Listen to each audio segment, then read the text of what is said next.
You said that a harmless man is not a good man. A good man is a very dangerous man who has that under voluntary control. How should people become more dangerous? Oh, becoming more articulate is definitely, I would say, that's the primary array of weapons.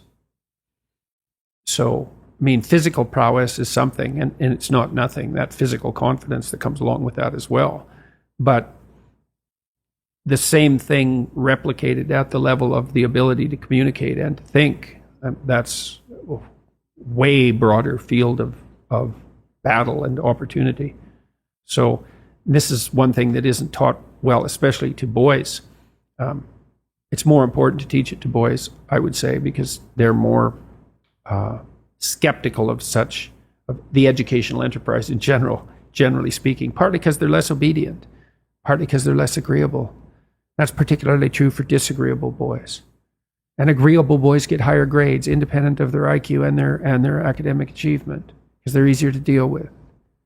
So what do you tell disagreeable boys?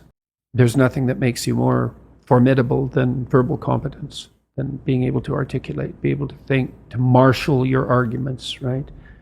Battlefield metaphor, to get everything in order, get all your information straight, to marshal your forces. And so, I mean, that's part of the reason that rap artists are so popular, especially among disaffected young men, black and white alike, because they're unbelievably articulate. Like, they have this incredible verbal prowess. It's unbelievably attractive, and it's associated with genuine artistic and redemptive activity, often focusing on something that's approximately the voice of the underclass, let's say, but a powerful voice, right? And it's interesting to see how many young white guys identify with that. If you're a young man, you still feel alienated from your place as rightful heir of the proper kingdom. I mean, that's an existential truism for everyone, particularly for every young man, because he is an outsider in many ways. He's young and juvenile and not very highly valued, and then is in some sense hurt by the inadequacies of the current king, the current culture, and is easily turned against it because of that. And that's the machinations of the evil uncle. That's the King Arthur story. That's the story of Horus and Osiris. It's an ancient story. It's the story of Sauron, and it's there all the time. And you want to take your rightful place in the kingdom? It's like, get your tongue straight, man. Get it under control in the highest possible sense. We went to a comedy club, Tammy and I, in New York, the Comedy Cellar. It's a great comedy club. And the last comic was an English guy, and he was not particularly physically prepossessing, and he made a lot of jokes about that, and it was quite funny. And then he divided the audience into 5 sections, and he asked each section to toss up a topic, just to yell out a topic. And they were like random topics like the Kennedy assassination and electric lighting before 1890. Those were 2 of the topics. And the other 3 were just as diverse. And then he put on some beats, and he did about an 8-minute rap. With every verse rhymed. And he tied the whole thing together at the end and ended at the end of the music, all spontaneously. It was unbelievable.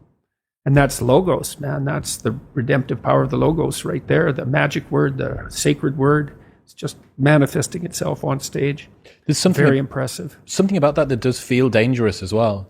Not in a, I need to be concerned and this should be contaminated and walled off, but in a way that you think that person has so much competence that it's flowing out of them. And you almost feel competent by being around them. So but you certainly feel competent by appreciating it. Yeah. Right? Because it speaks to the part of you that is capable of appreciating such things. You think, wow, that's really something. That's an amazing display. That's an amazing thing to see. Amazing, right?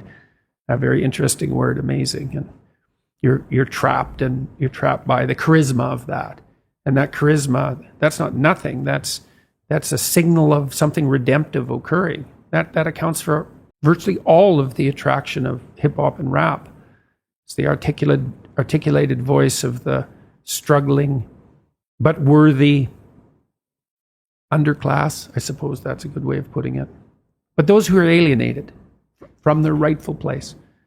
And so that verbal prowess is one of the ways they struggle up towards the light. And that's a good example of that, of having that danger under control, because it's a dark genre in many ways, right? There's a real undercurrent and air of violence that surrounds that and its culture, like the punk movement in the UK back in the late 70s. Same sort of thing. That capacity to express that in a poetic manner, in a compelling manner. Johnny Rotten was great at that. He was so intense. He worked with PIL afterwards, Public Image Limited. Is that it? Public Image? I think so. He has a song called Rise, which I used to show my clients all the time when I was starting assertiveness training with them. I'd put on Johnny Rotten's Rise, and the line in there is anger is an energy, and he's got these unbelievably intense eyes. Anger is an energy. You bet. And John Lydon, man, he could channel that like almost no one I've ever seen.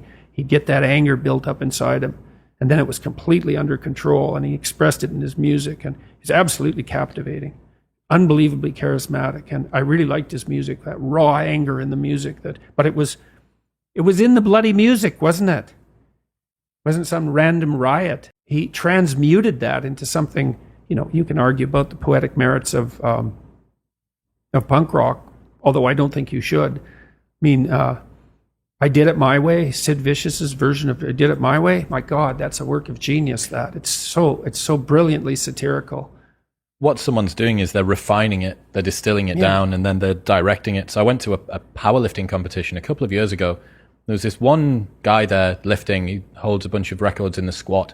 And he's a normal working class guy from a normal working class town on the outskirts of Newcastle. And watching that man warm up is something else. He's got a sacred playlist. He never listens to the songs apart from when he's about to step on to the lifting platform. He's got these headphones on, and he's just walking up and down in the same way that you'd see a bull ready to go out, ready to go and chase something. And he steps out on stage, and the hairs stand up on the back of your neck. You're watching this guy channel rage, fury. That's the god of war. That's Mars. Yeah, he's in touch with that. Unbelievable. And words, man. You go to war with words. And you think that's what young men should be taught. There we go.